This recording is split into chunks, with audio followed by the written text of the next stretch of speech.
आपको याद होगा कैबिनेट मिशन प्लान, ठीक है। कैबिनेट मिशन प्लान के अकॉर्डिंग हमारा संविधान बनना स्टार्ट हो गया 1946 का।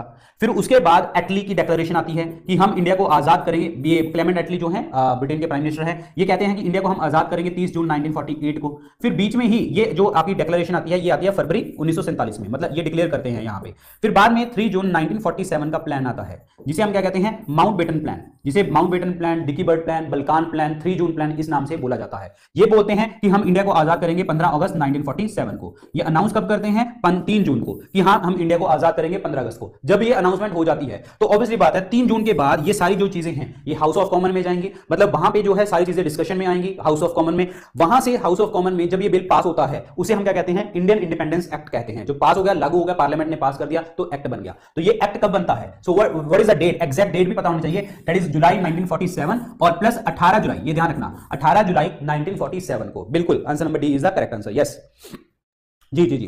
18 जुलाई 1947 को हमारे देश को मतलब एक्ट को लागू करवाते हैं और देश को आजाद करवाते हैं 18 जुलाई 1947। Answer number D is the correct answer, answer number D. Very important question है, ये ध्यान रखना। सो ये आपको टाइमलाइन पता होनी चाहिए और इसमें आपको पता होना चाहिए कब क्या बात हुई थी, क्या अनाउंसमेंट हुई थी। कई बार क्या होता है, आप हमेशा ये कोशिश करते हैं कि आपसे पेपर में पूछा जाता है कि इंडिया आजाद किसके कारण हुआ, कौन सी चीज के कारण, आप आंसर देते हैं माउंटबेटन प्लान के अकॉर्डिंग। नहीं, इंडिया जो आजाद हुआ है वो इंडियन इंडिपेंडेंस एक्ट के अकॉर्डिंग आजाद हुआ है, ये ध्यान रखना। यहां पे अनाउंसमेंट हुई थी माउंटबेटन में कि हाँ हम आजाद करेंगे 15 अगस्त को, लेकिन जब तक बिल पास नहीं होता, लागू नहीं होता, तो इंडिया कैसे आजाद हो जाता। तो इंडिया इंडिपेंडेंस एक्ट जो है ये आपके इसके कारण आजाद हुआ है। और बाद में आपकी लाइन बीच में खींच दी गई थी इंडिया और पाकिस्तान के बीच में, जिसे हम क्या कहते हैं, रेड क्लिफ लाइन कहते हैं। ये आपको याद रखना है, ध्यान रखना है। समझ आया, answer number D is the correct answer, 18 जुलाई 1947। क्लियर हो गया आप लोगों को।